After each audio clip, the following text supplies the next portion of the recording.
O Átrio dos Gentios nasce em 2009, o pedido do Papa Bento XVI, num discurso de Natal aos cardeais da Cúria Romana. Ele diz: a igreja precisa ser um átrio dos gentios.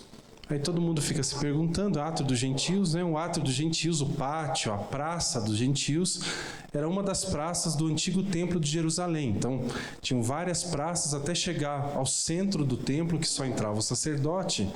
Mas essa primeira praça, esse primeiro átrio, era o átrio onde se encontravam diferentes culturas. Tudo acontecia nesse átrio dos gentios. Diferentes culturas, crenças, modos de pensar a vida, ali conversavam, ali debatiam. E o Papa Bento XVI faz uma provocação à igreja. Ela precisa se abrir e ser um átrio dos gentios. Em 2011, o cardeal Gianfranco Ravasi começa esse projeto em Roma. Na verdade, o primeiro encontro é na Sorbonne, em Paris, e aí começa a percorrer o mundo em grandes instituições de ensino e outros espaços para exatamente debater crentes e não crentes, crentes com crentes, não crentes com não crentes, gente que... Então, assim, na ideia de que um tema pode conectar pessoas. Então, a gente lança um tema e em torno dele, discute diferentes perspectivas. Em 2016, nós fizemos um convite ao cardeal Ravasi: venha a PUC do Paraná, nós queremos discutir aqui, lançar aqui o Átrio dos Gentios. Foi um momento muito bonito, foi um debate dele com o Marcelo Gleiser, né, o astrofísico brasileiro, que mora nos Estados Unidos. Lançamos um livro, acho que muitos de vocês têm, né, A Escuta do Infinito, que foi o debate, a conversa entre os dois. E de lá para cá a gente tem realizado, essa é a 4ª edição. Um ano a gente faz grandão e um ano pequenininho. Então esse é o ano pequenininho, a gente passa um dia com diferentes atividades. E a gente pensava, bom, um bom tema para esse ano, né? E nós pensamos, a esperança é sempre um bom tema. Pensamos numa sociedade, né? Não é só aqui no Brasil, mas também aqui, né? Que a gente está tão, sei lá, dividido, tão polarizado, mas também no mundo, pouco se perguntando para onde a gente vai, enfim. A gente pensou, esperanças é um bom tema para a gente debater. Mas também pensamos o Papa Francisco, então por isso que a gente quis lançar uma coisa não correlata, assim, pelo menos próximo do outro, que é Francisco e os Horizontes de Esperança. Aí desafiamos a pessoa que trabalha conosco, com design, falando, você podia criar uma marca para a gente queria expressar simbolicamente Francisco e os Horizontes de Esperança.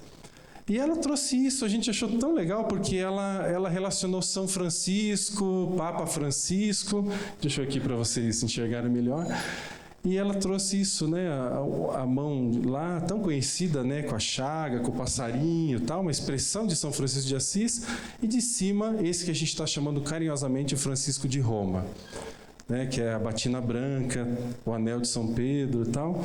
Então, para dizer, há 2 Franciscos que de alguma forma hoje nos conectam aqui também, né? E aí, quando fomos pensar os momentos do átrio, há já uma tradição, a gente faz um encontro com os jovens. Eu vi que alguns de vocês estavam aqui, foi emocionante hoje de manhã, né? Um momento muito lindo. Esse espaço estava cheio, não tinha cadeiras, estavam todos sentados no chão. Muito jovens, então foi um momento bem emocionante. Começamos de manhã, antes disso, com o João Décio Passos, fazendo uma análise de conjuntura junto com o André, sobre o pontificado de Francisco. E tem sido uma tradição do nosso átrio, esse que a gente realiza aqui na PUC do Paraná, o encontro com educadores. A gente também imagina que nós, como educadores, precisamos de um momento para parar, para conversar um pouco, para trocar ideias, né? Se a gente também não se abastece, se a gente também não discute, a gente também balança nos rumos, nos focos, naquilo que a gente sabe que é a nossa vocação, naquilo que a gente dedica a nossa vida, mas que também a gente precisa ir preenchendo. Então, pensamos, vamos fazer um momento com educadores bem legal também. E aí surgiram esses 2 nomes para a gente que são incríveis, né? A Roseli Saião, uma grande educadora brasileira, acho que todos nós já ouvimos na TV, ouvimos no rádio, ou lemos alguma coisa, né? Eu lembro que era professor lá em Cascavel, no Colégio Marista. Faz tempo, viu, Roseli? Você já estava lá discutindo conosco, ajudando a gente a construir caminhos para a educação. E nós, esse ano, no final do ano passado, né, Daniel? construímos uma parceria. Você sabe que o Papa Francisco Bergoglio, quando era cardeal em Buenos Aires, começou um projeto muito lindo que se chama Escolas Ocorrentes. É um projeto com diferentes, passa por esporte, por cultura, cidadania. A sede dele está na periferia de Buenos Aires. Um negócio incrível, assim, uma coisa que tem muito a ver com a vida do Bergoglio mesmo, ali naquele espaço, com o povo. E nós fechamos uma parceria, já realizamos alguns, fomos até Buenos Aires, né, fomos muito bem recebidos, e já realizamos aqui uma atividade em parceria com Escolas Ocorrentes, o Futebol com Valores, que é uma proposta incrível, uma metodologia incrível, e pensamos, a gente precisa trazer alguém do Escolas Ocorrentes também.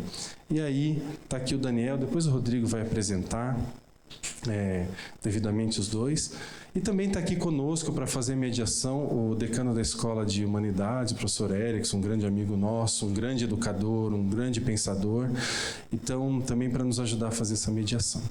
Eu queria agradecer muito, isso tudo acontece, tudo, né? Desde o ingresso, do livrinho que é distribuído, dos nomes que são pensados, né? Um montão de gente, mas agradeço especialmente a Marta, ao Rodrigo, que estão coordenando esse projeto, e também agradeço ao Andrei, que tem dado um fôlego muito grande para tudo isso acontecer. Obrigado, tá? Gente, que seja uma tarde proveitosa, que a gente possa conversar bastante, eu acho que isso é importante, e que o ato dos gentios realmente se materialize nisso. Eu acho bonito, para terminar, eu queria dizer uma coisa para vocês. O cardeal Ravasi, quando lançou o projeto, tem uma coisa que me chama muito a atenção. Ele diz, olha, boas conversas podem acontecer em, sei lá, até no boteco, né? A gente senta e pode surgir uma boa ideia, a gente vai tomando uma cervejinha, uma água, vai conversando, um cafezinho, coisas vão surgindo. Mas ele falou, se a gente quer fazer boas conversas, também é importante ter lugares formais de escuta. Que a gente pare, que a gente coloque cadeira, que a gente chame gente para conversar, com horário marcado. Eu acho interessante isso. A gente precisa também dedicar tempo para nos comunicarmos. Então, acho que tem tirar o dia hoje para fazer isso, para a gente é muito importante. Então, que seja uma tarde proveitosa, bem-vindos e bem-vindas. A gente quer que vocês se sintam muito bem aqui e que aproveitem o máximo. Obrigado, tá? Rodrigo, te passo a palavra. Sem mais delongas, vamos chamar aqui na frente para compor essa nossa mesa dessa tarde, para poder conversar conosco, para a gente poder falar sobre educação e esperança. Esse é o grande tema, a grande relação que a gente quer abordar nessa tarde.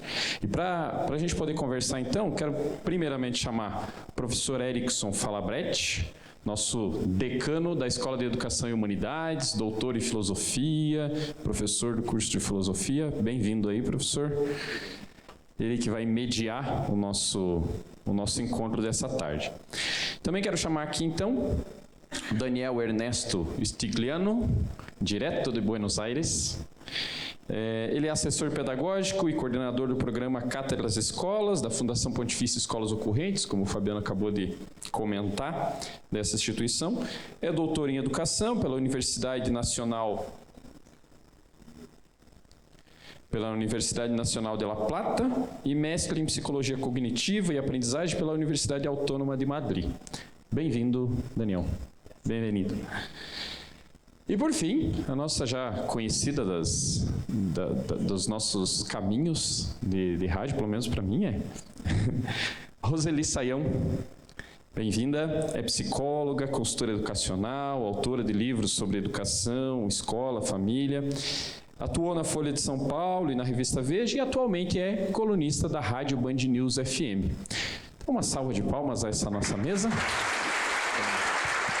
Bem-vindos, bem-vinda, e a palavra está com vocês. Boa tarde a todos e a todas. Antes de tudo, eu queria parabenizar a diretoria de identidade, o Fabiano, o Rodrigo, toda a equipe, por mais essa edição do Ato dos Gentios e da escolha do tema, né? E particularmente da escolha do tema dessa tarde sobre educação e esperança. Eu acho que nunca tivemos dois temas tão relacionados, né? A pedagogia, a educação sempre foi pensada como algo de construção do amanhã, de um futuro, sempre foi relacionado à nossa espera por dias melhores. Então, essa junção entre educação e esperança me parece não apenas providencial para os nossos dias. O tema fala uma educação em saída, então está pensando numa educação que está se repensando também para um futuro, mas essa é uma junção que nós nunca perdemos. Todo mundo lembra quando era criança, quando lembra dos seus avós, e sempre diz, a educação é o futuro, esperamos, confiamos na educação. A gente sempre ouve esse mantra e nunca perdemos ele. Apesar de ano após ano, nós não realizarmos isso, a gente ainda continua apostando nele.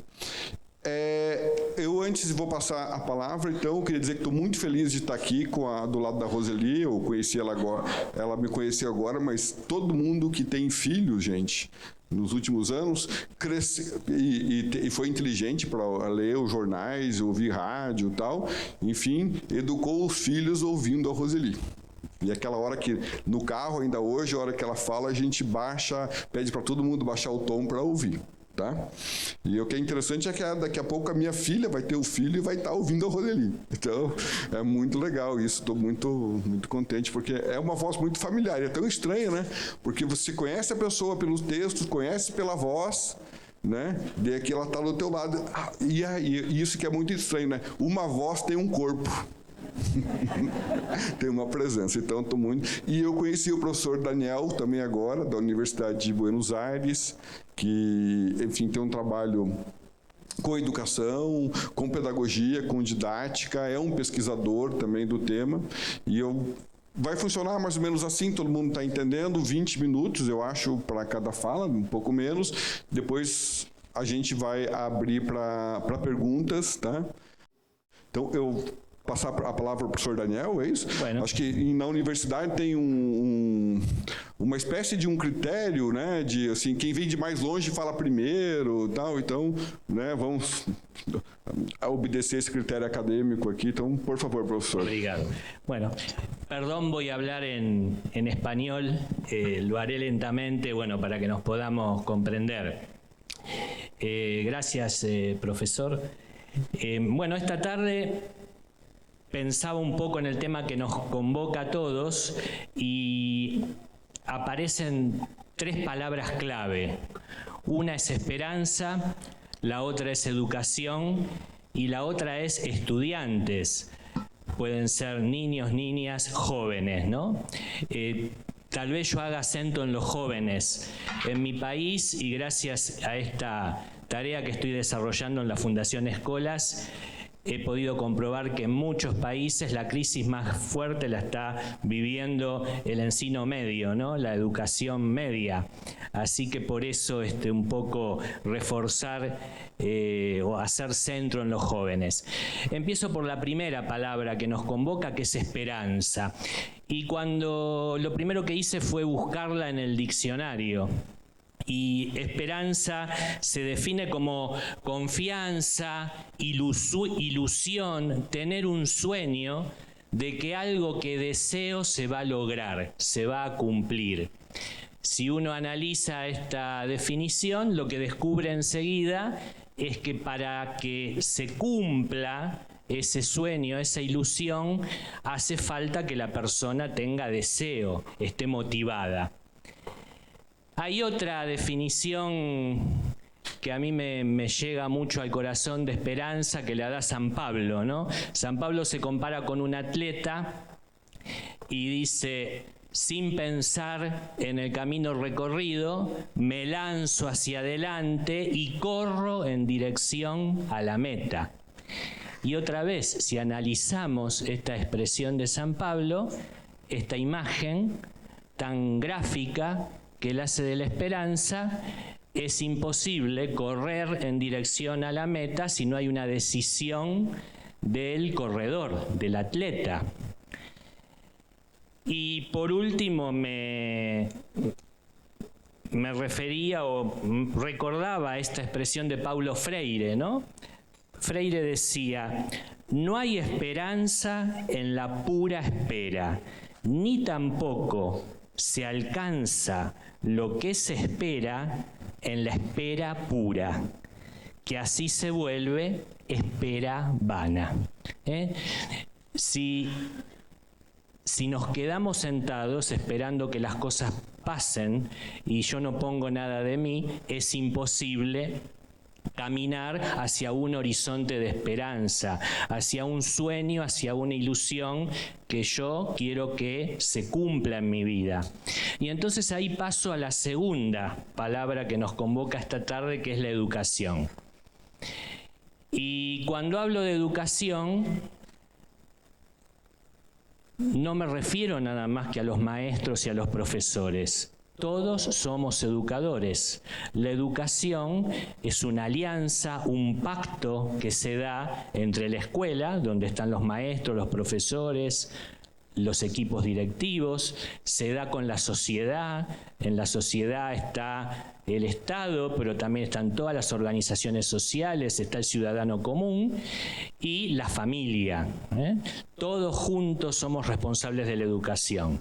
El Papa Francisco dice siempre que este pacto educativo está roto, ¿no? Y es muy difícil de volver a unir, de volver a pegar.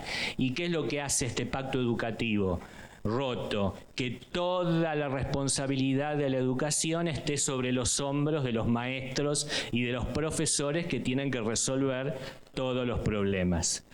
Por eso, cuando yo ahora haga algunas críticas tal vez a la educación, no se las estoy haciendo a los pobres maestros, maestras, profesores, se las hago a un modelo, a un sistema educativo que aparentemente a nivel global tiene sus cosas buenas, pero tiene muchísimas para mejorar también.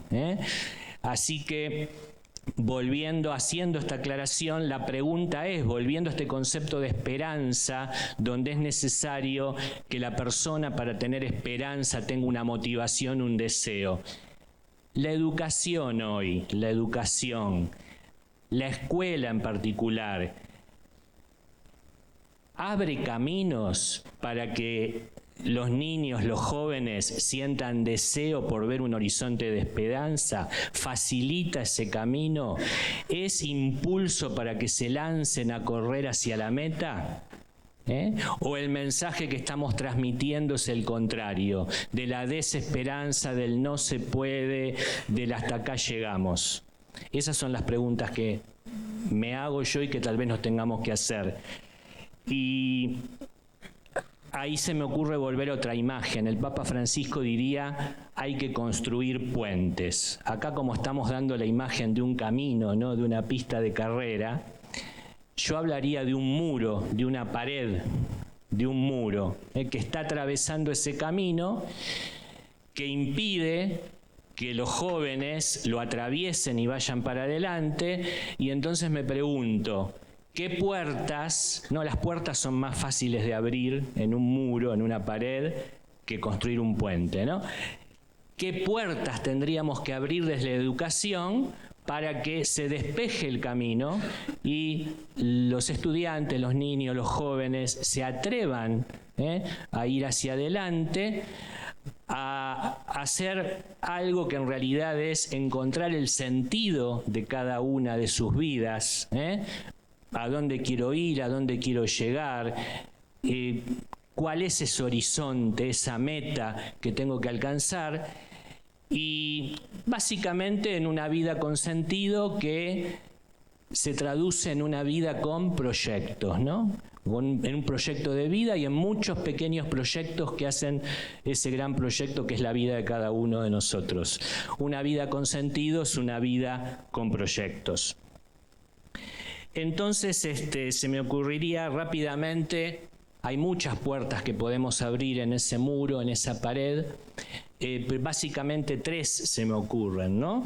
Y van un poco a tono con las enseñanzas que va recogiendo la educación católica en particular a lo largo de su historia, y el Papa Francisco en todos sus documentos y mensajes en estos años de pontificado, ¿no? La primera de ellas es poner al alumno en el centro, poner al joven en el centro, pero no ponerlo solo, ponerlo junto a otros jóvenes que interactúen con él.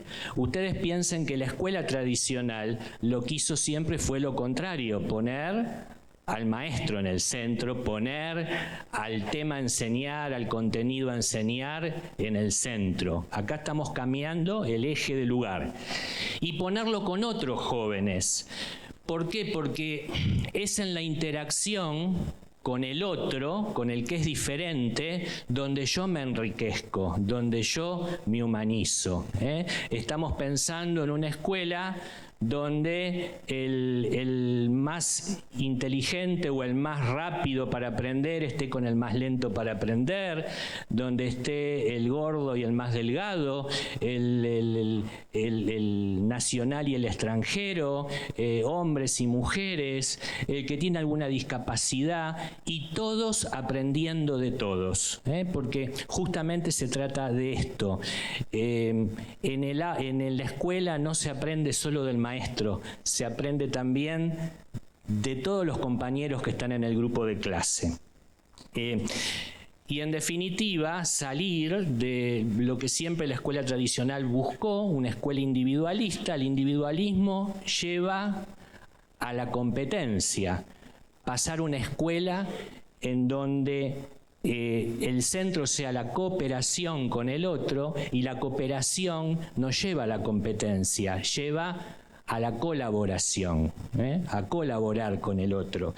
Es una forma, uno a veces dice, los valores no se enseñan, ¿no? Se iluminan, son imposibles de enseñar, pero generando dinámicas, proyectos, trabajos, en donde se respeten estas puertas que tenemos que abrir, las cosas se van dando como experiencia de vida, como algo que se vivencia, como algo que se experiencia.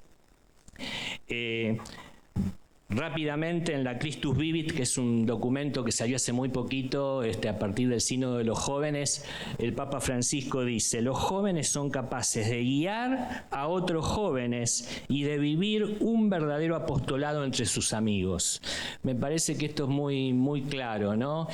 Tratar de trabajar la heterogeneidad, todos juntos compartiendo la vida, mientras nos educamos. Segunda puerta que creo habría que abrir, y tiene que ver con esto de una educación en salida, que es trabajar con una pedagogía de la realidad. Uno a veces no lo piensa, los que somos educadores no nos damos cuenta, y a veces hace años que estamos en el aula, pero todo lo que enseñamos y todo lo que hacemos en la escuela, menos, excepto los vínculos humanos, esto que hablábamos recién, es artificial. Lo que escribo en la pizarra es artificial, no es real. Es una imagen de lo real. Lo que proyecto en una presentación de PowerPoint es una imagen artificial, no es lo real.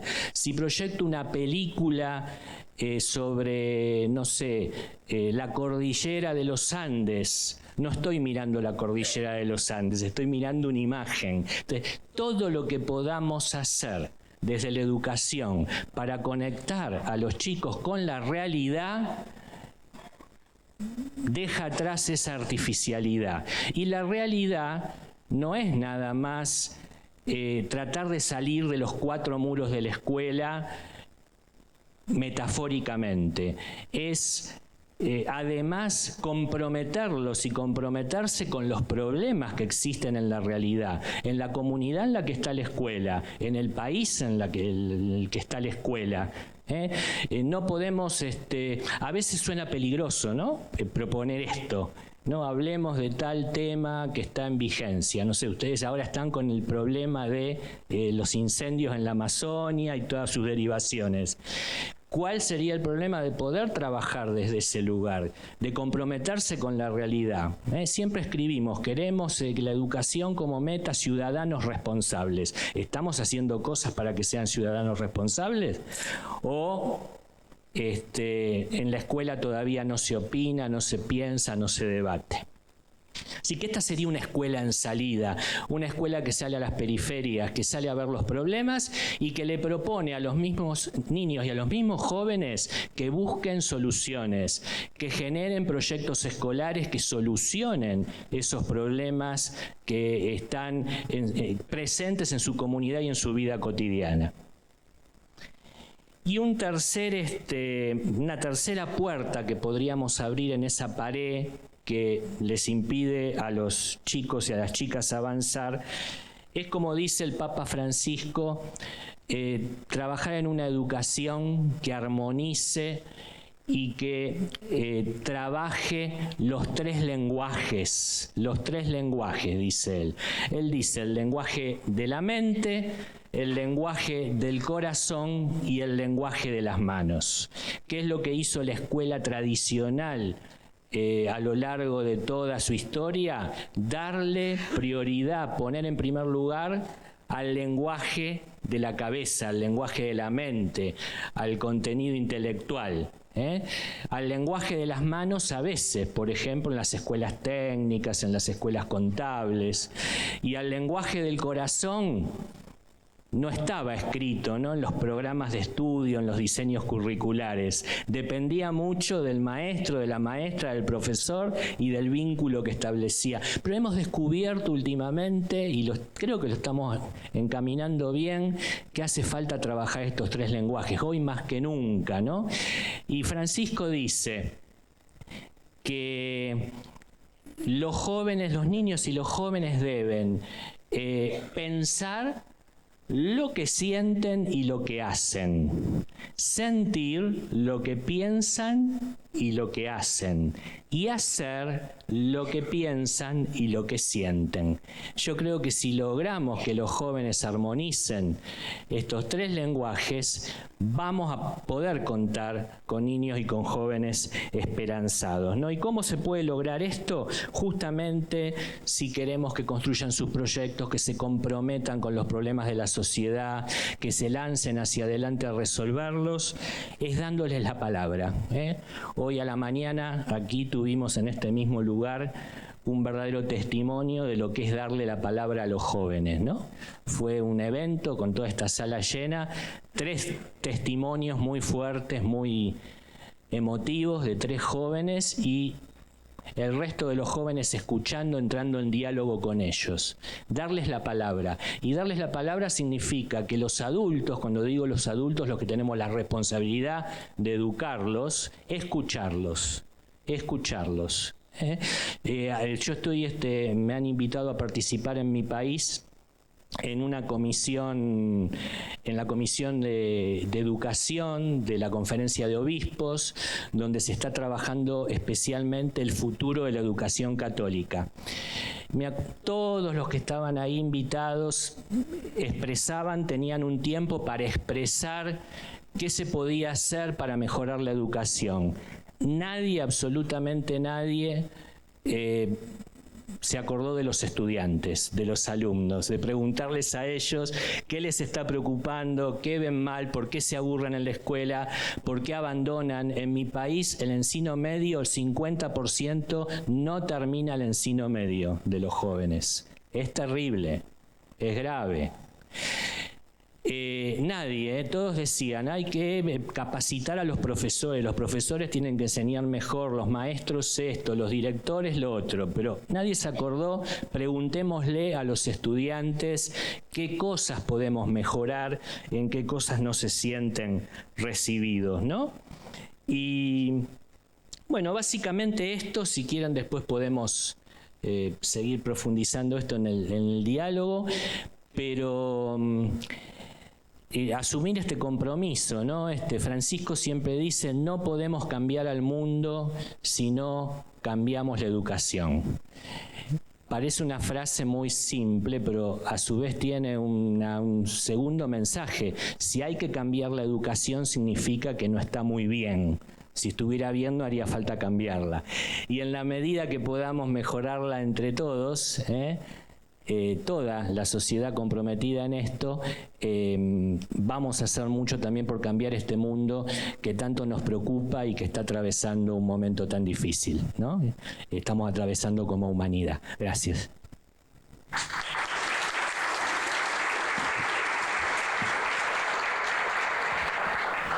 Obrigado, professor Daniel. Nós vamos fazer as perguntas depois, o debate, depois das 2 falas. Então, imediatamente, para manter, vamos passar a palavra para o Roseli. Por favor. Boa tarde. É um prazer imenso, né, estar aqui para conversar sobre educação. E ouvindo o professor Daniel, né, eu devo primeiramente dizer que a gente pode morar na Argentina ou no Brasil, a gente pode estar envolvido com a educação religiosa ou não, mas há uma sincronia, há uma sintonia. Daniel, você pegou pontos, todos os que eu tinha elecado para falar, muito semelhantes, né? Eu decidi, para lançar a conversa, pensar um pouco no que o Rui Canário propôs de pensar a escola, né? A escola já teve seu tempo de ser uma escola que fazia promessas, prometia e cumpria muitas coisas. E depois passou um tempo e ela foi se transformando na escola da incerteza. Que escola foi essa, a escola das promessas, né? Foi principalmente no início da segunda metade do século XX que a gente vê a escola brasileira, vou me ater agora à nossa situação, pública por excelência e particular quando se dedicava a uma educação religiosa ou internacional, mas atendia pouca gente. Poucas crianças e poucos adolescentes e jovens conseguiam acesso à escola, porque a escola era destinada a uma elite. Por volta dos anos 70, mais ou menos, a gente começou a ter aqui no Brasil um movimento de democratizar o acesso à escola. E o que acontece então? Boa parte das crianças que não tinham acesso à escola de modo algum, começa a ter agora a oportunidade de chegar até a escola. A escola onde, pelo menos até agora, não sei se continua, né, por muito tempo, que é o local, é a instituição onde a educação ocorre, a educação formal ocorre, como um dever que o Estado coloca às famílias e que os pais colocam aos filhos. É muito interessante a gente perguntar para uma criança, porque você vai à escola, e eles respondem imediatamente, porque meus pais mandam, né?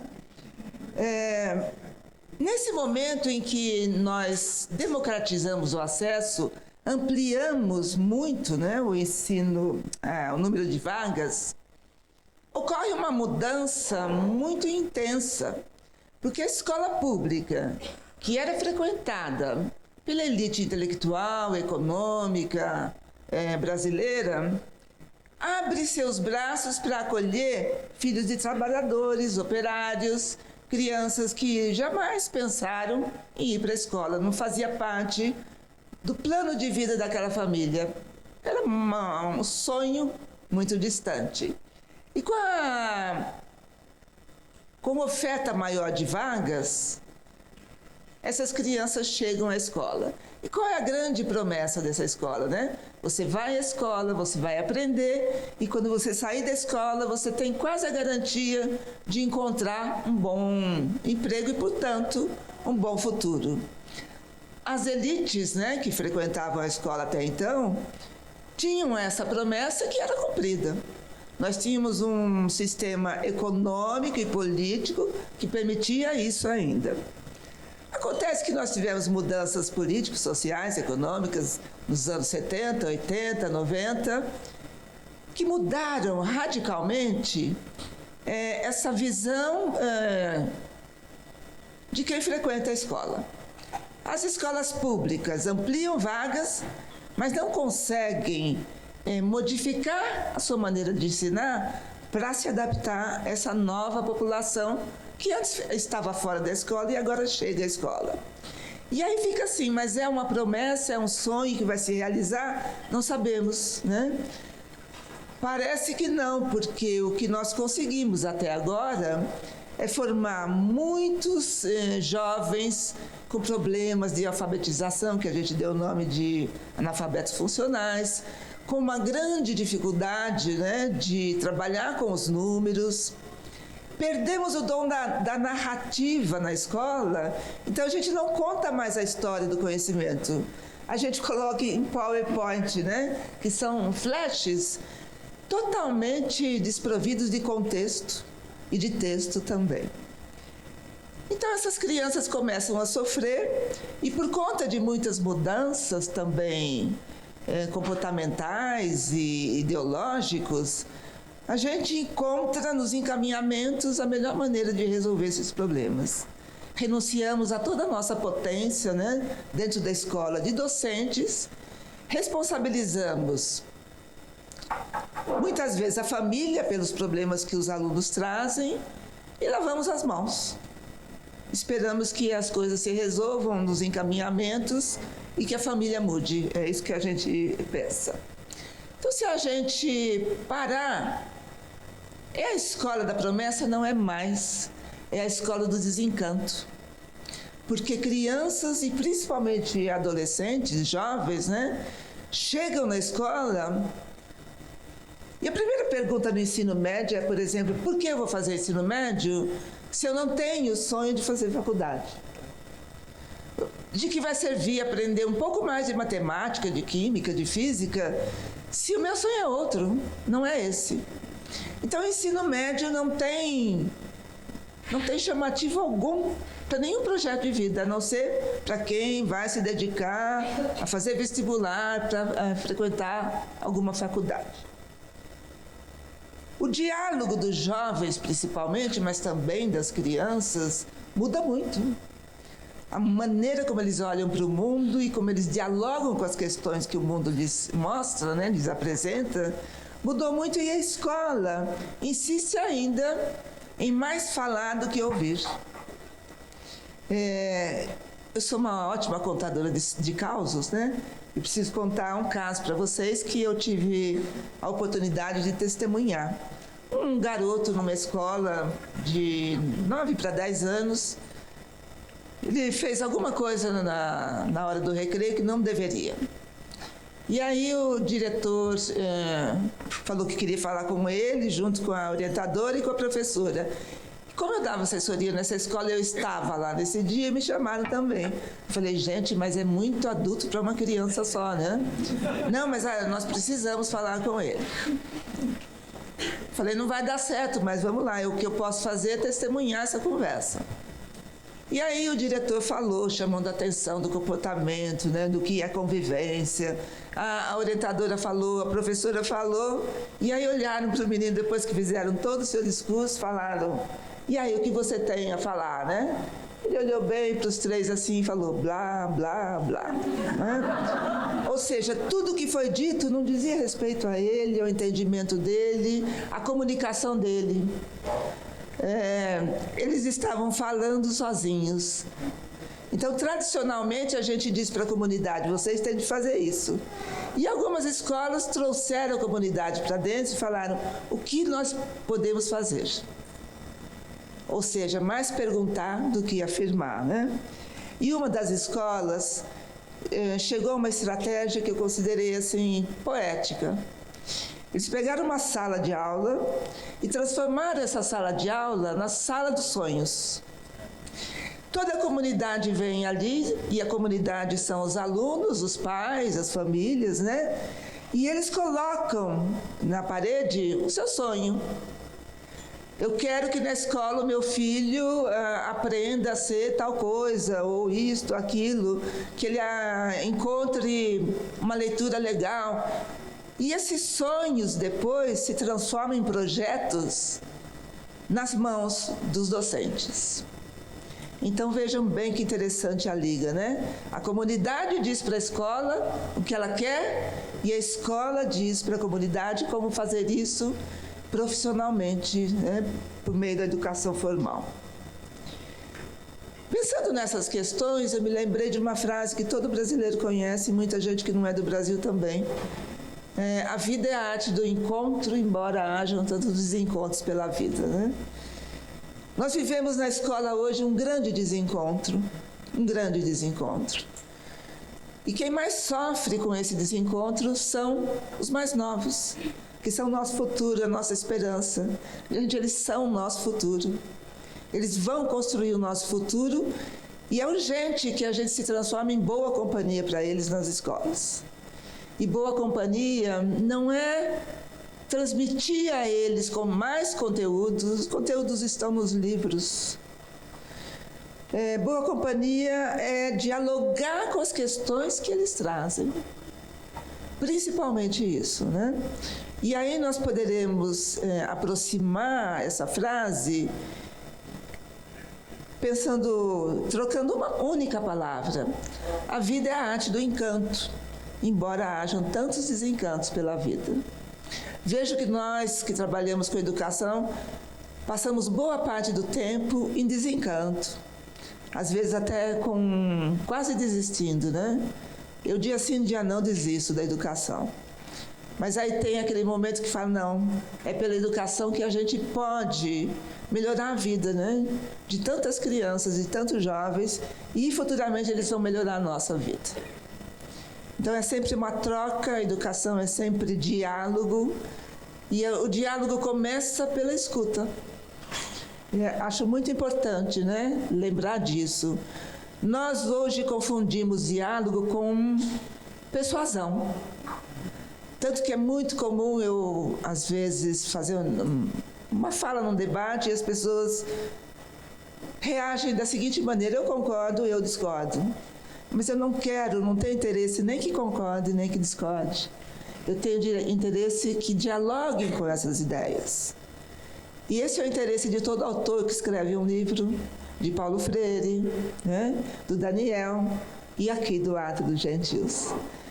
Então, a esperança está no diálogo. A esperança está para as crianças e os jovens na nossa escuta, na escuta que podemos fazer deles. A esperança pode estar na escola se a escola escutar a comunidade, dialogar com as suas questões e transformar problemas em caminhos, em trajetos, em busca de solução. De soluções no plural, né? Porque nunca há, como a escola aprendeu, uma única resposta para uma questão. Há diversas. Há diversas. E os alunos sempre nos apontam isso e a gente insiste em dizer para eles, não, olha, mas esta resposta é a mais correta. Nem sempre. A ciência já nos ajudou a mudar a resposta certa muitas vezes, né? Então, que a gente possa aproveitar esse espaço de diálogo aqui hoje para descobrir no sentido exato da palavra, né? Aquilo que está escondido, encoberto, né? Descobrir a possibilidade rica que nós temos de ouvir aquilo que os mais novos têm a dizer, para só então a gente se introduzir nos sonhos e nos projetos de vida deles. Se a gente não parte da escuta, não tem como se inserir nisso. Eu vou deixar esse restinho de tempo, eu achei que eu fosse falar bem menos, para a gente dialogar, porque a nossa proposta é exatamente essa aqui. Muito obrigada.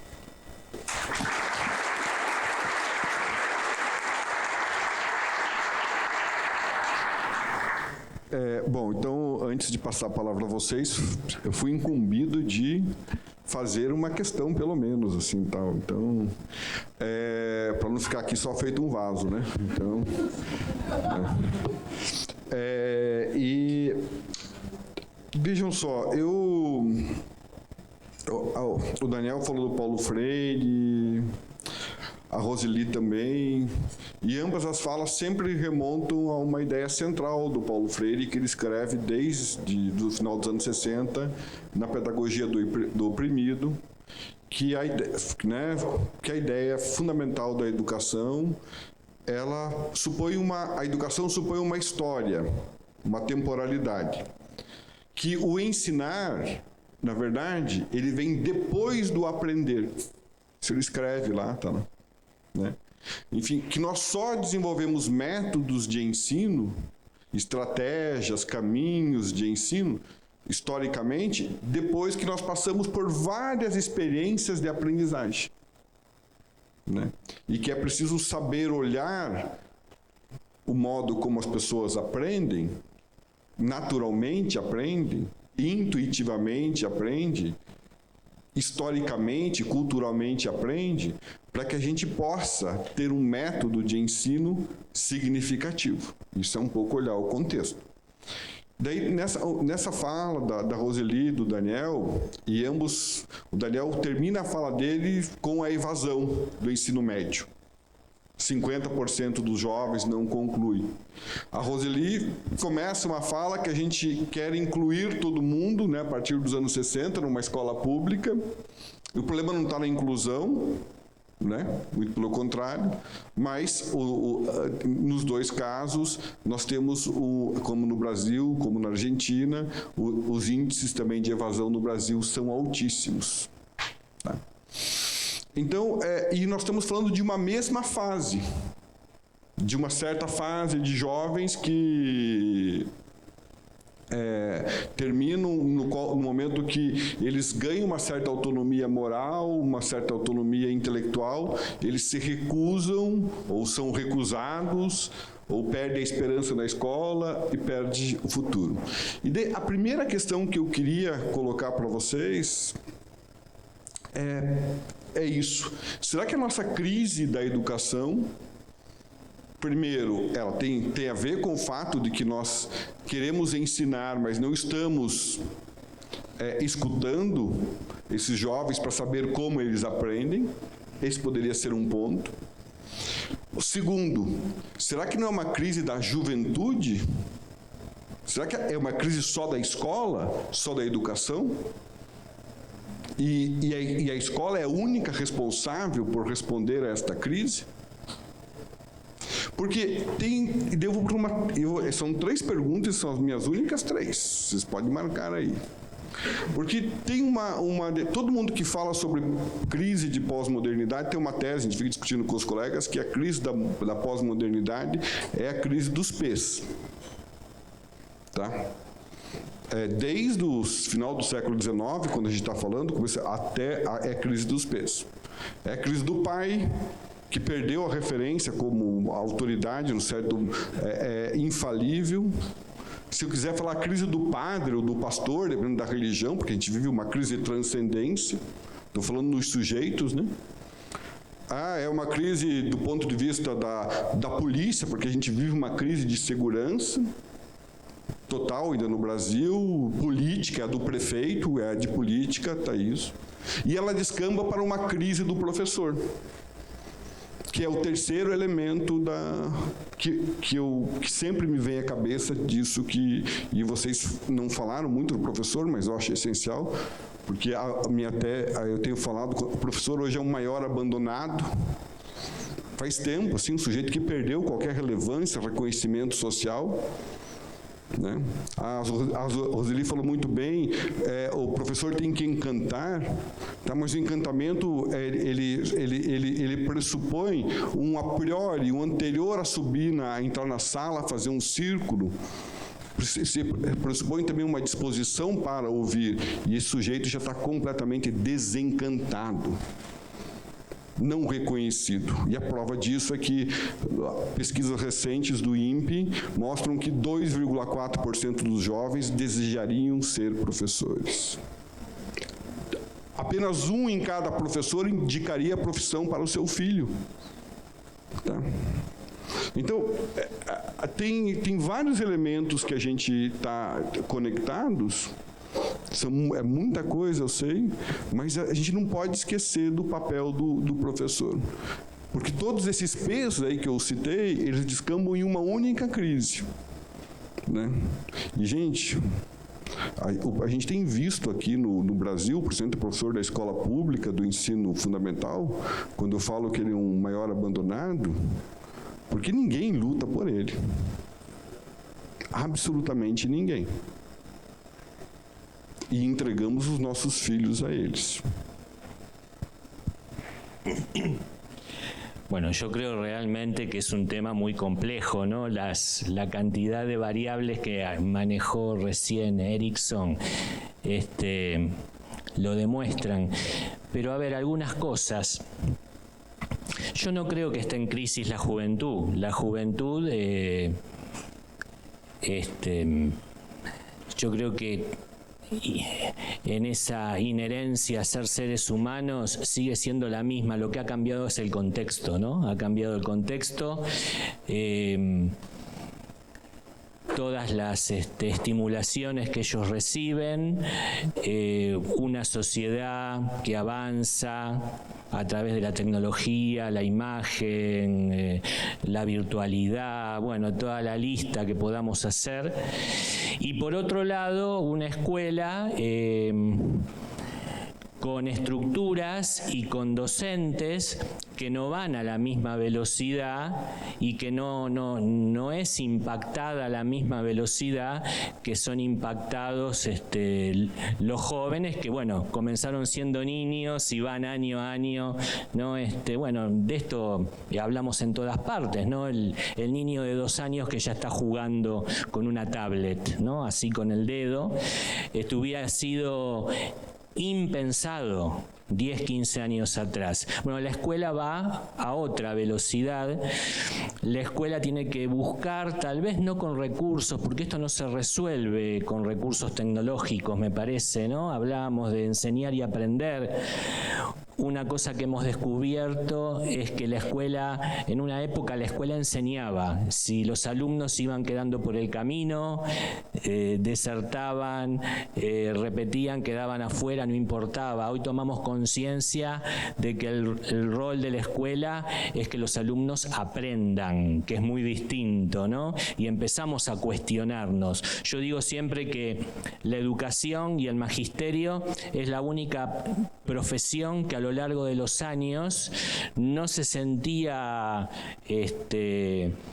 influida ante el fracaso. Un ingeniero que se le caen los edificios, terrible, pierde la matrícula, o un médico que se le mueren los pacientes. Nosotros teníamos alto índice de repitencia en un curso, y hace 30 años, cuando yo estudiaba todavía en la escuela secundaria, capaz el mejor profesor de la escuela era el que más alumnos desaprobados tenía. Bueno, esa conciencia cambió. Yo creo que tenemos que buscar los modos para que la escuela, no quiero decir sea más entretenida, La escuela tiene que ser un lugar donde el conocimiento tiene que estar, se tiene que enseñar y se tiene que aprender, pero volver a las raíces del arte. Incorporar al arte en todas sus expresiones, porque es una forma a través de la cual los jóvenes pueden expresarse. El que no puede expresarse a través de la narración lo puede hacer a través de la plástica, a través de la música. Recuperar el juego, el valor del juego. Parecería a veces que jugar en el encino medio es mala palabra. En el jardín se hace perfectamente, en el nivel inicial. Con los niños pequeños, las maestras enseñan los contenidos a través del arte, a través de la música, a través del juego, y los niños aprenden. Eso se sigue haciendo en los primeros años de la educación básica, y los niños aprenden. Y se deja de hacer en los últimos años de la educación básica y en la educación secundaria. Hoy en día, inclusive en la universidad, especialmente en las carreras de economía, se trabaja mucho con juegos de simulación y otro tipo de juegos donde se ha descubierto que hasta en la universidad se puede jugar. O sea, hay muchas estrategias como para hacer la vida en la escuela distinta y generar una motivación para aprender, ¿no? Y otra cosa, me parece que la estructura escolar tampoco nos ayuda. Ustedes saben que hay dos componentes duros en lo que es la institución escolar. Uno es el espacio y el otro es el tiempo. El espacio, las clases se dan adentro de un aula con 4 paredes, y los alumnos están ahí adentro con el maestro.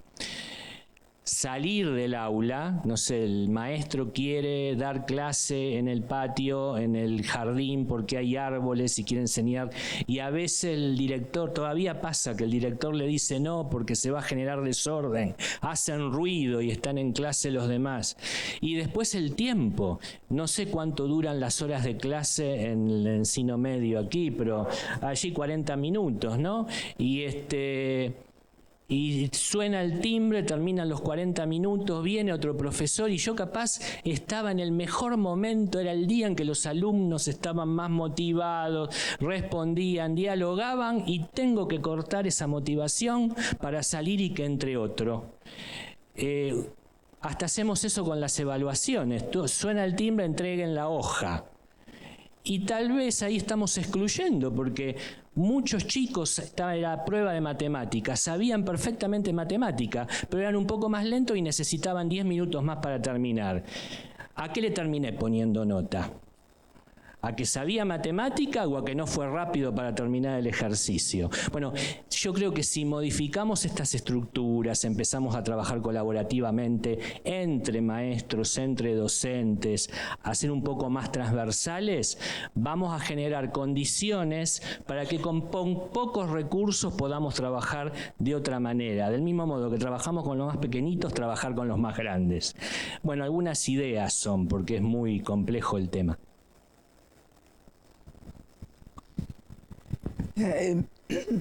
Eu achei ótimo, né, uma provocação sua, né, do professor. E é uma escolha eu não falar do professor e falar da escola. Porque o professor é personalizado em figuras, né? Então, quando eu falo o professor, aí tem a professora, o professor, o professor. Mas a escola é a instituição que abandonou os professores. É ela que é responsável, sim, não pela crise, mas pela falta de crise. Veja que interessante, né? O mundo vem mudando radicalmente, e a escola quer fazer de conta que ela pode ficar igual. Ou seja, a juventude entra em crise, mas é bom lembrar que crise tem uma conotação muito positiva. Porque a gente sai de um lugar onde está estacionado e almeja outro. A gente não sabe bem para onde vai, mas a gente entra em processo de mudança, de transição, que pode ser angustiante, pode ser dolorido, mas que faz crescer. Então, sim, né, os jovens estão em crise, as crianças estão em crise, nós estamos em crise, a escola não. A escola está tudo bem, né? Os alunos entram para a sala, 45, 50 minutos, 20, 30, 40 alunos, totalmente diferentes, e o professor tentando fazer com que eles aprendam a mesma coisa no mesmo tempo. Então, inclusão hoje, para nós, nas escolas, significa massificar. Então, há um aluno diferente, e eu agora falo diferente em qualquer sentido, e aí a gente tem que incluir na massa. Apagar, na verdade, né? O que a gente teria que promover na escola é exatamente a crise. Essas escolas que mudaram entraram em crise. Os alunos foram indo embora, só batiam nos professores, e aí a escola parou e falou, opa, não está dando certo, o que nós vamos fazer? E foi a partir dessa crise que muitas dessas escolas encontraram novos caminhos. E, inclusive, tem um depoimento nesse documentário muito bonito, né? O depoimento é da senhora que ajuda na limpeza da escola. E aí o repórter pergunta para ela, você vê mudança na escola? Ela falou, antes era um problema trazer o aluno para a escola, agora é um problema mandar embora. Eles não querem sair daqui. A organização é totalmente diferente. A escola começou a encontrar aquilo que você disse, né? Que os seus alunos não aprendem só com os professores, aprendem com os colegas. Tem explorado isso, mas tem explorado principalmente essa vertente da arte e da cultura. É muito maçante a gente ficar aprendendo matemática, língua portuguesa, que não seja pelo viés da arte e da cultura, mas pelo viés apenas das ciências exatas, linguísticas e tudo mais, né? Precisamos trazer de volta a arte e a cultura para a escola. Porque, inclusive, isto permite, né, que crianças e jovens identifiquem facetas suas e conheçam potencial que está lá calado, né? e, consequentemente, se dediquem a alguns desses aprendizados e, surpreendentemente, se desenvolvam mais em outros que eles não estavam nem mirando. É hora da gente colocar a escola em crise, porque tem duas categorias dentro da escola que não são ouvidas nunca: os professores e os alunos. Os alunos são pressionados pelas famílias, os professores são pressionados por toda a cadeia, né, que dirige a escola, a instituição. E quem acaba brigando é professor e aluno. Não. Quer dizer, professor e aluno têm que se unir para brigar com toda essa cadeia e com a família também, dizendo, calma lá, não vamos exigir coisas, né, inacessíveis. Vamos para a realidade. E qual é a nossa realidade? Gente, vamos colocar a escola em crise. Está na hora, né?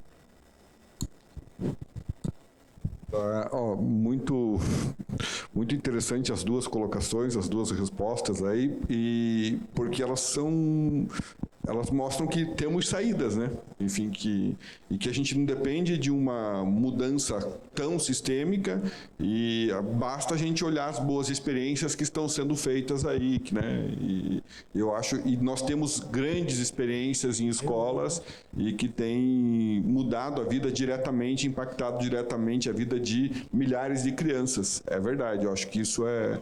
Mas precisou mudar completamente, talvez entrar em crise, mudar o seu paradigma de ensino, o tempo de aula, o professor, colocar mais cultura, mais arte.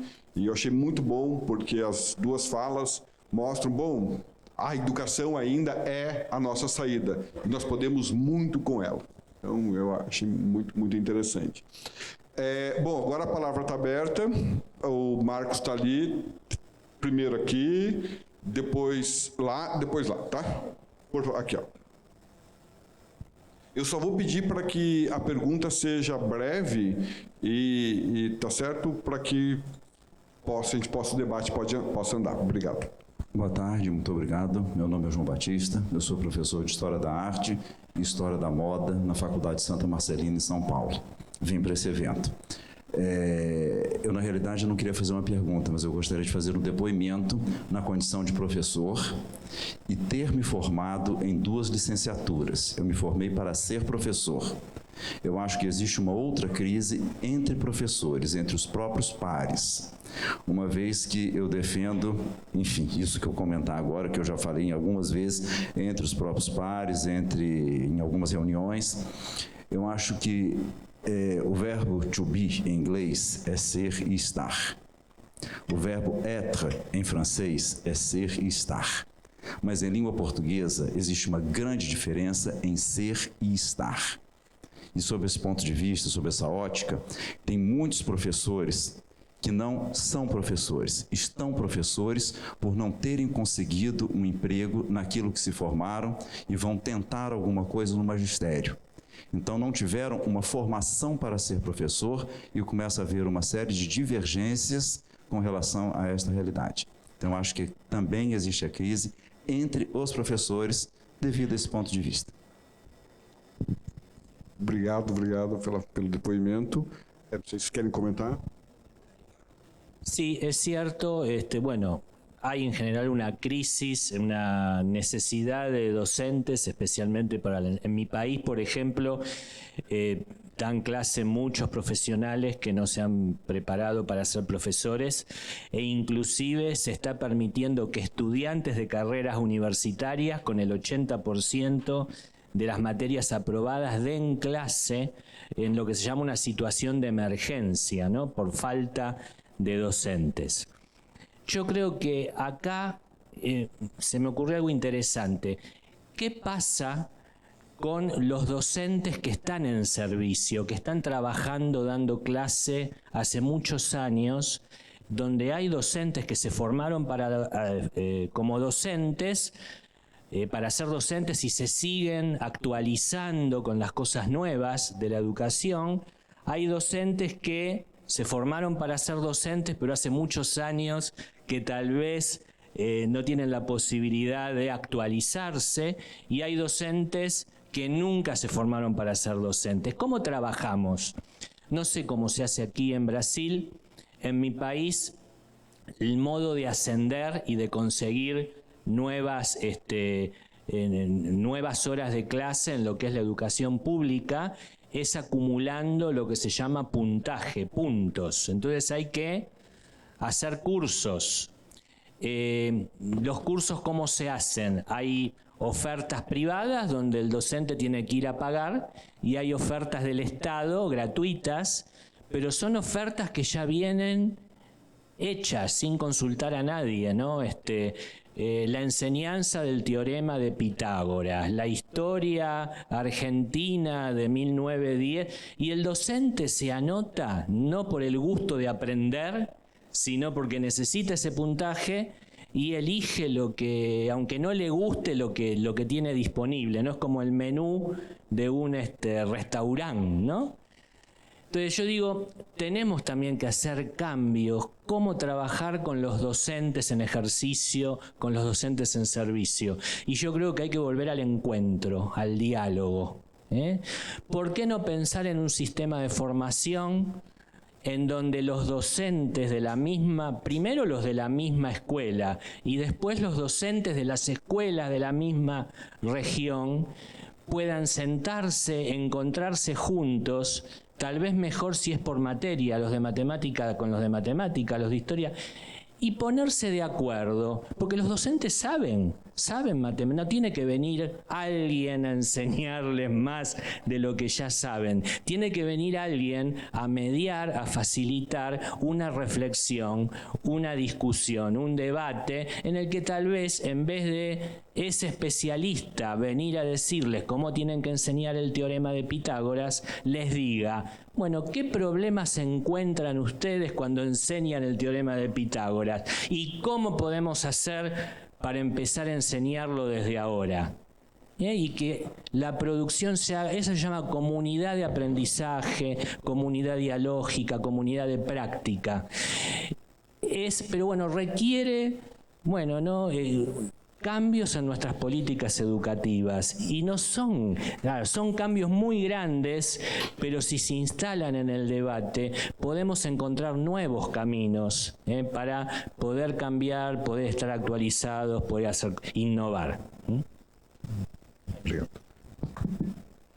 Acho que ali, depois lá. Ali, ó.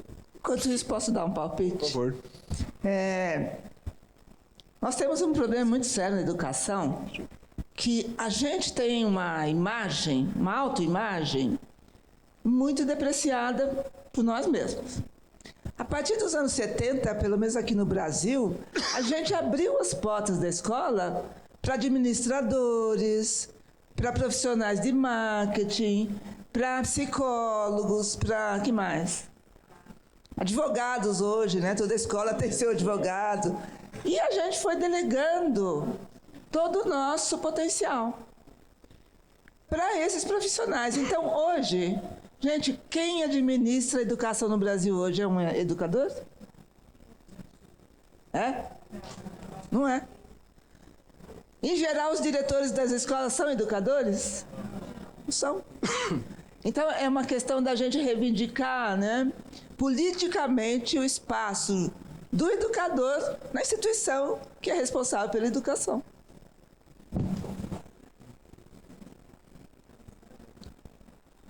Boa tarde. Eu acho que eu sou um ser estranho aqui, porque acho que 90% são professores. Eu sou um engenheiro. Todos somos estranhos aqui. Eu sou um engenheiro de transformação digital de uma companhia, uma grande companhia de papel. E eu estou aqui, minha esposa é educadora, né?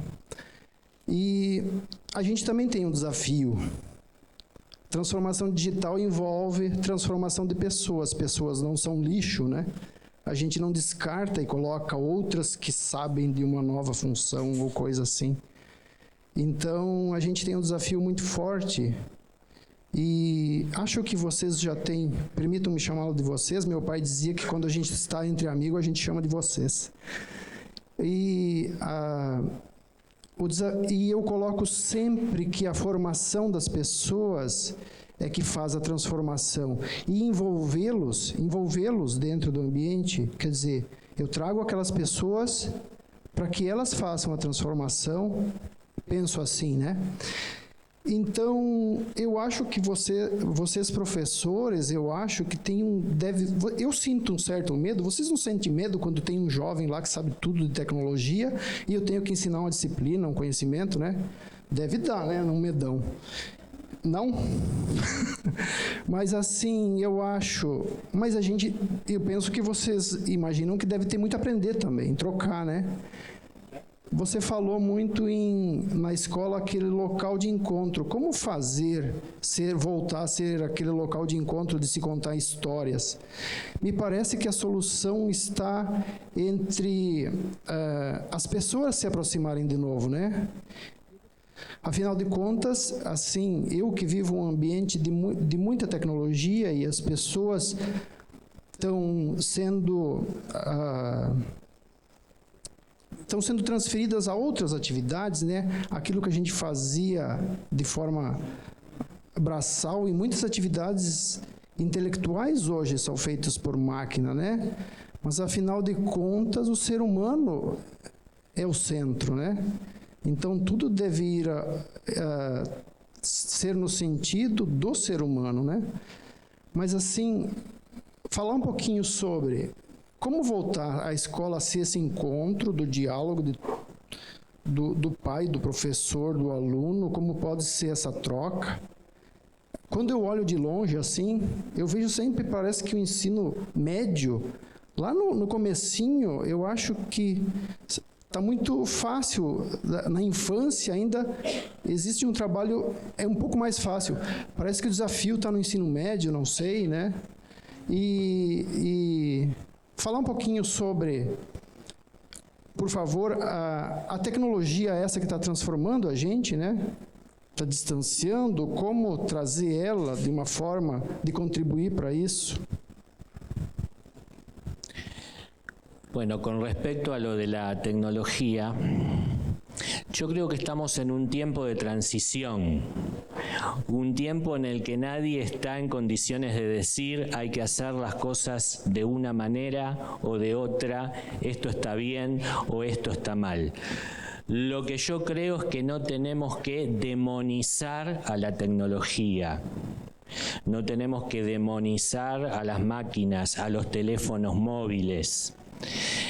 Cuando yo estaba en mi último año de la secundaria, en 1977, empezaron a aparecer las primeras calculadoras pequeñas y nos prohibían en clase de matemática, física, química, teníamos que seguir haciendo los cálculos en la hoja a mano. Y así estuvimos varios años. Al principio tal vez se justificaba no permitir usarla porque en la clase solo tenían calculadora 2 o 3. Y si no era injusto, ¿no? Pero con los años casi todos teníamos. Bueno, y llegó un momento, me acuerdo que hubo un matemático famoso, Santaló, el doctor Santaló en Argentina, que empezó a decir, bueno, los japoneses hace 15 años que usan la calculadora y les va mucho mejor que a nosotros, ¿no? Desarrollando tecnología, industrializándose. ¿Qué vamos a esperar? ¿A volvernos de la época? Y todo el mundo. Y hoy en día nadie se sorprende porque en una clase de matemática ya no se usa más la tabla para buscarlo, el seno, el coseno y todas esas cosas que las buscábamos en un librito en mi época. Nadie se sorprende. Entonces yo creo que no hay que demonizar a la tecnología, tenemos que mirar con atención e ir descubriendo los modos en los que la tecnología se puede ir incorporando a la enseñanza, porque la tecnología es un medio para enseñar, del mismo modo que lo es el pizarrón, la tiza, el lápiz, también fueron en su momento, también cuando yo era pequeño no nos dejaban escribir con la lapicera, nosotros el bolígrafo, había que usar pluma, porque decían las maestras que el bolígrafo deformaba la letra. ¿no? Hoy en día los alumnos escriben con bolígrafo, a nadie se lo ocurre. Bueno, lo mismo nos va a pasar con la tecnología, las nuevas que nos pasan por encima, ¿no? Nos pasan por encima todos los años, y estar expectantes, porque los niños y los jóvenes lo ven como un instrumento atractivo. Bueno, ¿cómo podemos ir descubriendo, sin ponernos en la posición de prohibir, cómo esto puede agilizar o ayudar a construir aprendizajes? Eu acho que a gente tem mais tempo para uma pergunta, é isso? Aqui, ó. Foi. Tem ele. Então deu o professor Altair, daí a gente encerra. Isso. Daí, tá? A sequência será uma pergunta aqui, E deu- a outra do outro lado, o professor, e uma na frente aqui. Já está encaminhado, Vai. se der tempo. Boa tarde, meu nome é Dalila, eu sou instrutora dos Jovens Aprendizes, pedagoga de formação, e eu queria fazer uma pergunta então para o professor Daniel também, que a professora, se puder comentar. Eu acredito que a evasão escolar hoje em dia está bastante relacionada com essa questão do desencontro, né, das linguagens da juventude e, enfim, a linguagem atual com a linguagem que a escola mantém, mas a gente que trabalha na área social vê também um grande problema social contribuindo talvez como fator principal da evasão, uma vez que as nossas famílias elas não veem na escola uma perspectiva de mudança. Então, o nosso jovem, ou né, quando chega no ensino médio, vou chamar de jovem, ele não vê muitos motivos para estar na escola, porque talvez ele não tenha referências de alguém que tenha se formado no ensino médio e tenha mudado a sua condição social, e a escola também já não tem esses atrativos, né? Ela já não faz muito sentido. Eu queria saber si lá na Argentina existe esa condición también. Sí, sí. Hay un gran problema de deserción. Los jóvenes no terminan la escuela. No es por una cuestión social, económica en general, porque la escuela en la Argentina es gratuita y hay escuelas por todos lados. El problema, la pregunta es: ¿por qué empiezan y por qué no terminan? En muchos casos hay una desesperanza, una desilusión. Los jóvenes te dicen, ¿para qué voy a estudiar si total tal persona famosa no estudió y mirá el dinero que tiene y qué bien que le fue y los negocios que hizo? Y es un argumento muy común en el lenguaje de los jóvenes. Y por otro lado,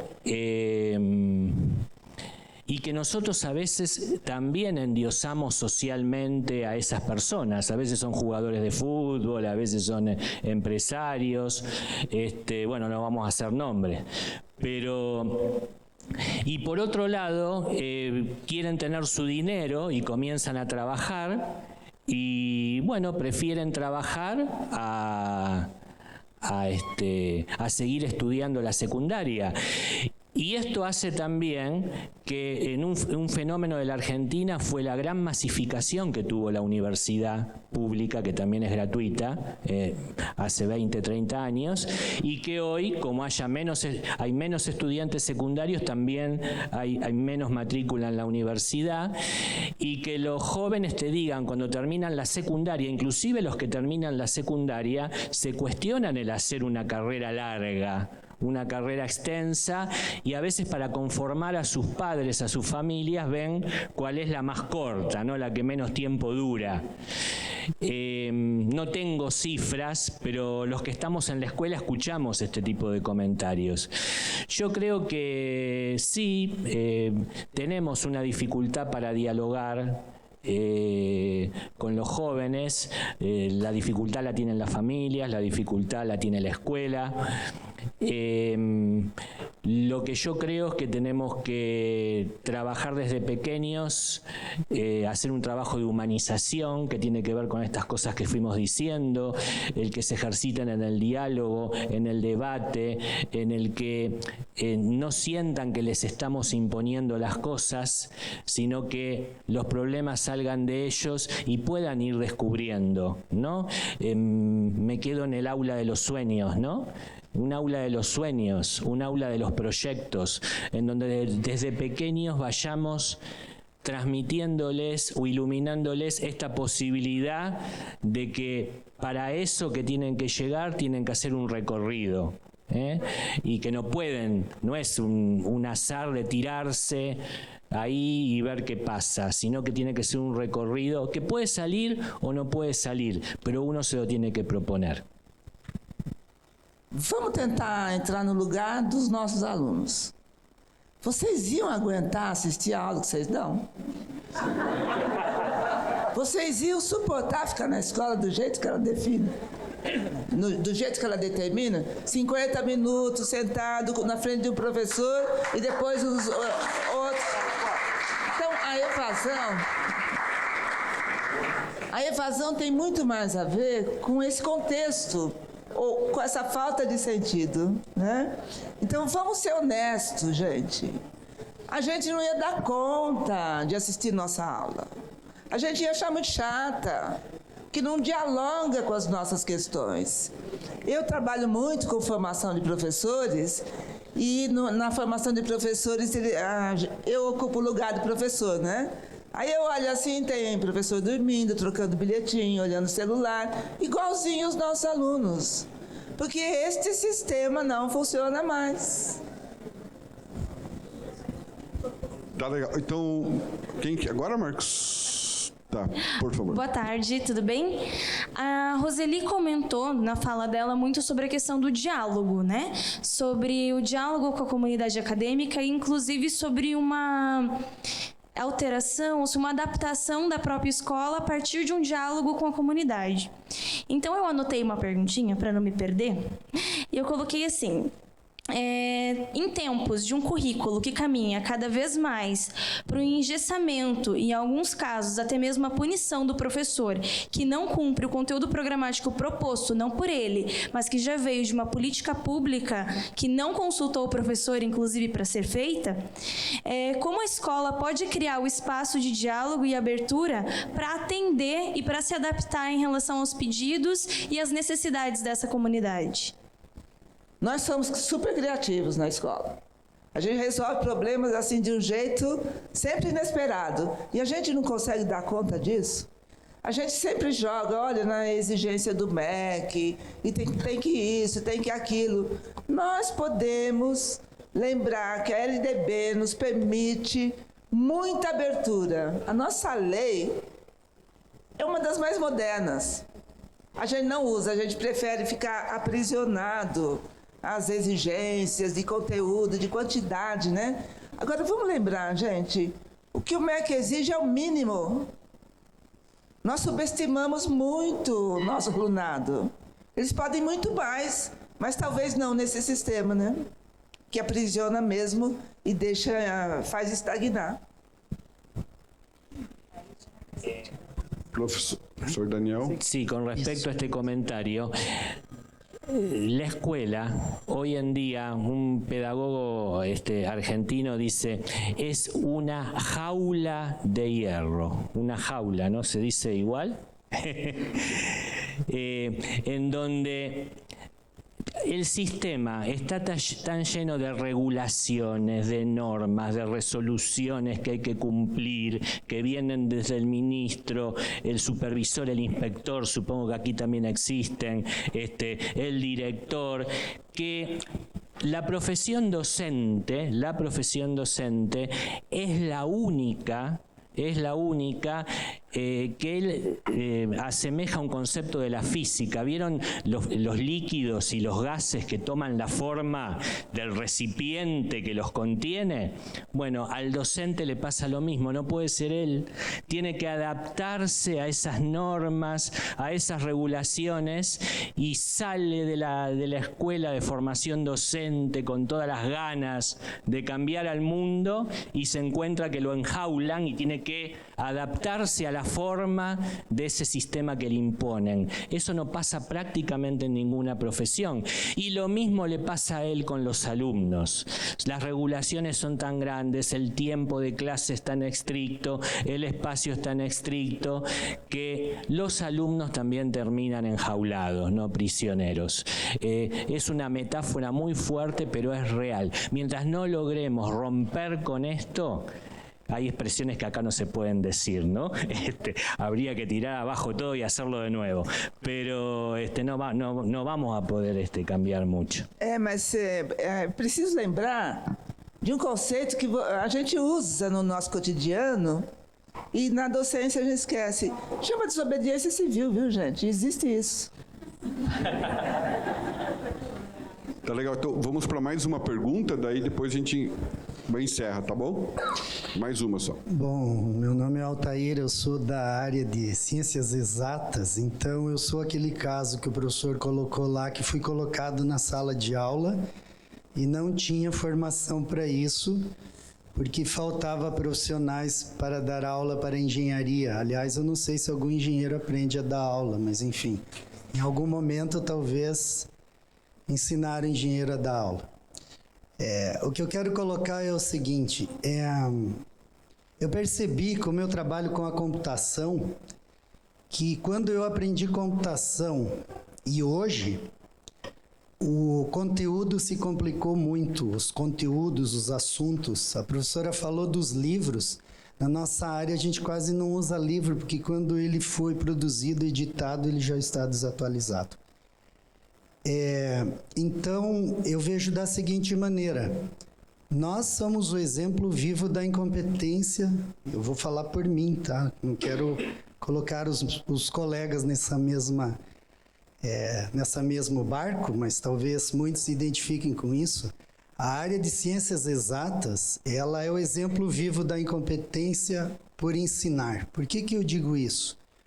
Porque nós estamos desesperados para atrair alunos para a nossa área, porque eles não querem mais estudar engenharia e nem matemática, e muito menos computação.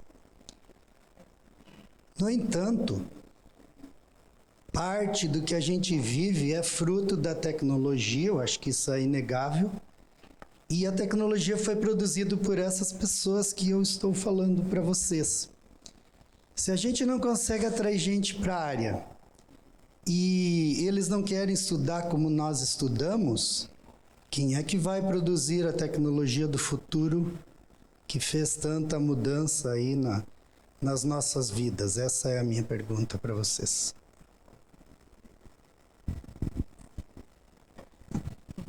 Bueno, yo no lo dije, no lo suelo poner en mi currículum, pero soy profesor de química, fue mi primera tarea como docente. Lo que pasa que hace muchos años que no enseño, pero a mí me parece que la enseñanza de las ciencias tiene un problema de arrastre.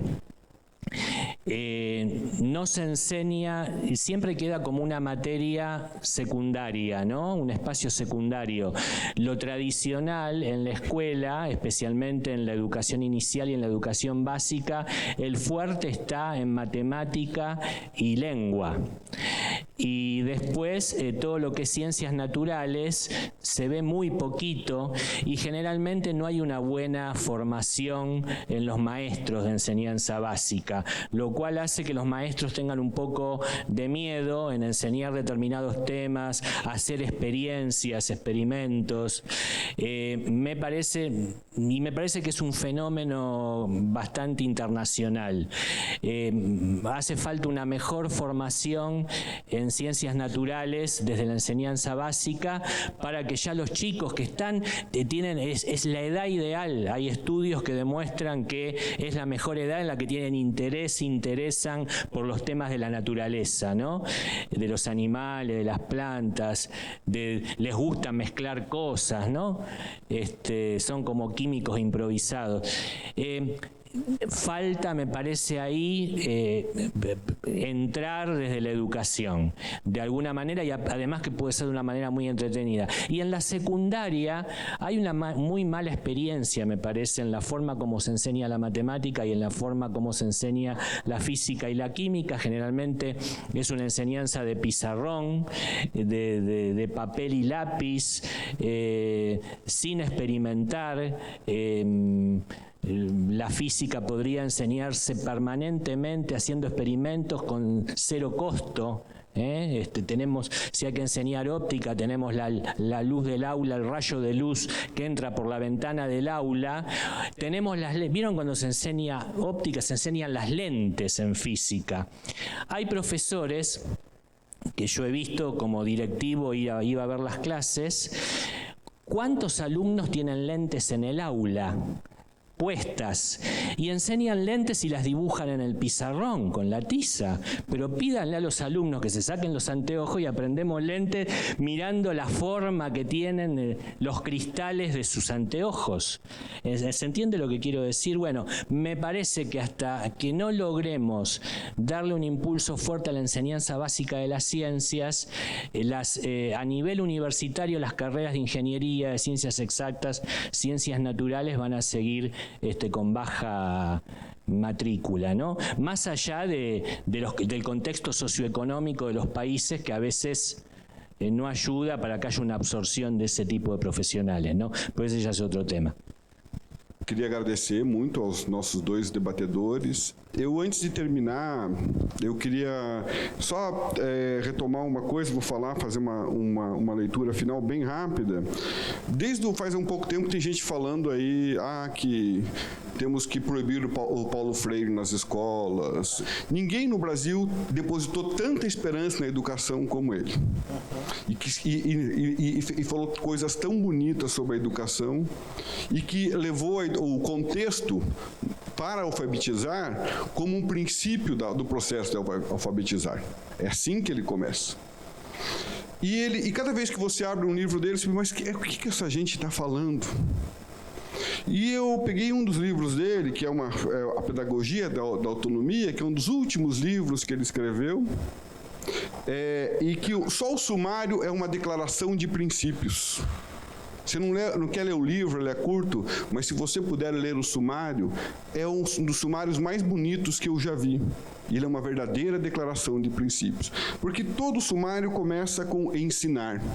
E vai lá, o primeiro capítulo, ensinar exige rigorosidade metódica, ensinar exige criticidade, ética, estética, ensinar exige comprometimento, ensinar é uma especificidade humana. Então, o sumário é uma declaração de princípios, ele é muito bonito. Mas como a gente está falando de esperança, está falando de gente, de ensinar, eu só queria ler, para finalizar, um trecho do Paulo Freire. Ele diz: gosto de ser gente, porque, mesmo sabendo que as condições materiais, econômicas, sociais e políticas, culturais e ideológicas em que nos achamos geram quase sempre barreiras difíceis de superação para o cumprimento da nossa tarefa histórica de mudar o mundo, sei também que os obstáculos não se eternizam. Isso é ter esperança. Tá? Muito obrigado pela presença de todos.